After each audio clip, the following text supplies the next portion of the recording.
कृषि कानून जिनका विरोध किसान कर रहे हैं उनमें से एक है कॉन्ट्रैक्ट फार्मिंग का कानून। कॉन्ट्रैक्ट फार्मिंग को लेकर तमाम फ़ायदे सरकार ने गिनवाए।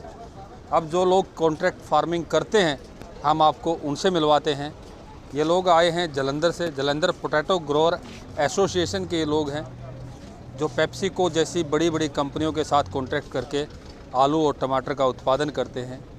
इनको क्या क्या दिक्कतें आती है, क्या ये जो कानून सही है या गलत है, या इनमें क्या कमियां हैं, ऐसा ये कानून होने चाहिए या रद्द होने चाहिए, इन तमाम मुद्दों पर बात करते हैं जालंधर पोटैटो ग्रोअर एसोसिएशन के प्रेसिडेंट गुरज सिंह निज्जर से। जी आप बताएं कि जो ये कॉन्ट्रैक्ट फार्मिंग का भी विरोध किया जा रहा है। विरोध इसलिए हो रहा है कि जिन्होंने की थी उनके साथ बहुत धोखे हुए हैं। कंपनी जो भी काम करती है अपने फ़ायदे के लिए करती है, किसान के लिए कुछ नहीं करती। क्योंकि अगर हम कंपनी के साथ चले किसान का पहले हर चीज़ का उनको सोचना चाहिए, सरकार को भी सोचना चाहिए। आज हम कंपनी के लिए फसल उगाते हैं और कंपनी अगर मार्केट में मंदा हो जाएगा तो वो किसान से लेती नहीं है, किसान ख़त्म हो जाता है, इतना पैसा लगा होता है। अगर कंपनियों ने करना है कोई ऐसे कानून बनने चाहिए, फार्मर को कोई 20-25% पहले पैसा मिले और उसको बांधा जाए, कोर्ट में किसान जा सके और कंपनी पर केस करे। ये चीज़ें होनी चाहिए, किसान का नुकसान नहीं होना चाहिए। क्या आपके साथ भी ऐसा कुछ इंसिडेंट हुआ है कि आपने कॉन्ट्रैक्ट किया हो और फिर फसल ना बिकी हो? हाँ हुआ है। इस पर कई बार ऐसा होता है, गाड़ी जहाँ से खेत में से आलू को खुदाई किया और भेज दिया, जब कंपनी पहुँचता वो इतना ही बोल देते हैं जी ये इसमें शुगर लेवल बढ़ गया।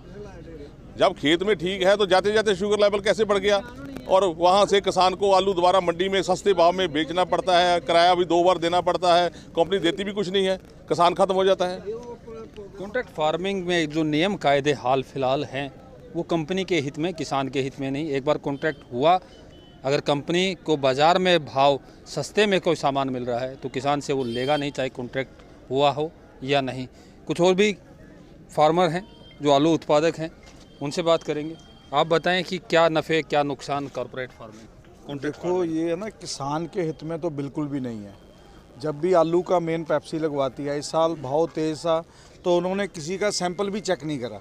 जो भी आलू गया उन्होंने अपना प्रोसेसिंग में डाल दिया।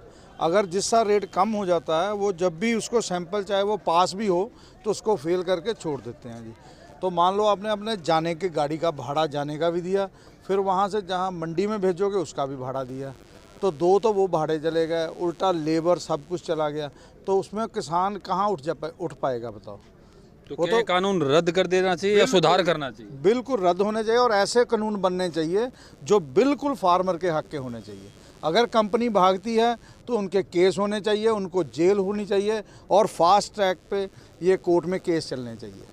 मान लो इस बार शुगर फैक्ट्रियाँ भी हैं, गन्ना फेंक दिया आपने, 2-2 साल पेमेंट नहीं देते, वो किसान ने अपना उसका लीज भी देना है, उसका डीजल भी खर्चा हुआ है, लेबर की लगाने का खर्चा हुआ, गन्ने पे उसको काटने का हुआ, दवाई डाली, खाद डाली, उसको 2 साल पेमेंट नहीं मिलेगी तो किसान क्या करेगा?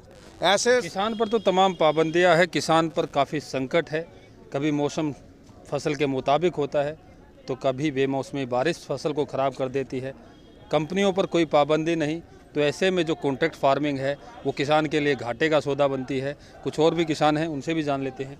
आप बताएं कि कॉन्ट्रैक्ट फार्मिंग में ऐसा क्या हो, सरकार जिस तरीके से संशोधन की बात कर रही है कि किसान के हित में संशोधन कर देंगे जो कमियां हैं, तो आप लोग क्या चाहते हैं कॉन्ट्रैक्ट फार्मिंग में क्या होना चाहिए? देखिए पहली बात तो ये जो आप संशोधन की बात कर रहे हैं ये तो हमें बिल्कुल मंजूर नहीं है। जो बिल नया बना है इसको रद्द होकर नया बिल बनना चाहिए। और कॉन्ट्रैक्ट फार्मिंग में ये होना चाहिए जो किसान की लागत है, लागत मूल्य उसको कंपनी पहले दे। क्योंकि उसकी देखिए अगर किसान जेब से कोई भी खर्चा करेगा, बाद में कोई बारिश की वजह से नुकसान हो गया, कोई कुदरती आफत आ गई, कोई ओलावृष्टि हो गई, गड्ढे पर गए, कोई और ऐसा बीमारी आ गई जिससे वो फसल का नुकसान हो जाए, उसके बाद कंपनी क्या करेगी? ये हमारी क्वालिटी पे पूरी नहीं उतरती, खरी नहीं उतरती, और उसको बिल्कुल रिजेक्ट कर देगी। और जो बेचारे किसान ने जितना पैसा उस पर लगाया है वो उसका तो मिट्टी हो गया ना, वो कहाँ से भरपाई करेगा? अगर कॉन्ट्रैक्ट फार्मिंग का किसान बिल लाना चाहती है, नया बिल लाना चाहती है, तो उसमें ये जरूर होना चाहिए कि जितनी उसकी लागत है किसान की, कम से कम वो तो उसको पहले मिलनी चाहिए ना। अगर वो पहले मिलेगी, कुछ भी नुकसान हो जाए, कम से कम जो किसान है वो रोटी खाता तो रह जाएगा, वो भूखा तो नहीं मरेगा, ठीक है ना, उसकी भरपाई हो जाए। और जो ये इन्होंने किया था अभी कॉन्ट्रैक्ट फार्मिंग में, भी आप कोर्ट नहीं जा सकते, वो भी इस बिल में है। इसलिए ये बिल टोटल रद्द होना चाहिए और किसान को पहले हक होना चाहिए भी वो कोर्ट में जाए। और जैसे भाई साहब ने बोला था फास्ट ट्रैक, सबसे पहले उस केस का निपटारा होना चाहिए। जैसे अभी गुजरात में हुआ था पिछले कुछ समय में, पेप्सिको ने किसानों पे वहाँ पर किया था, उसका कोई आलू के बीज का प्रॉब्लम था, तो किसान सारे एकजुट हो गए और कोर्ट में गए और पेप्सिको वहाँ से भागना पड़ा। संवाद से समस्या का हल ढूंढ रही सरकार के लिए किसानों ने समाधान भी पेश कर दिया है।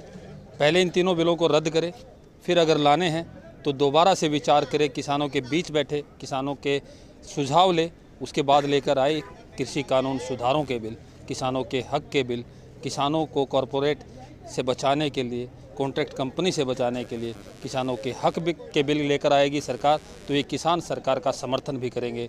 लेकिन अगर सरकार इन तीनों बिलों को वापस नहीं लेगी तो ये विरोध की चिंगारी यूं ही सुलगती रहेगी और ये विरोध लगातार बढ़ता रहेगा।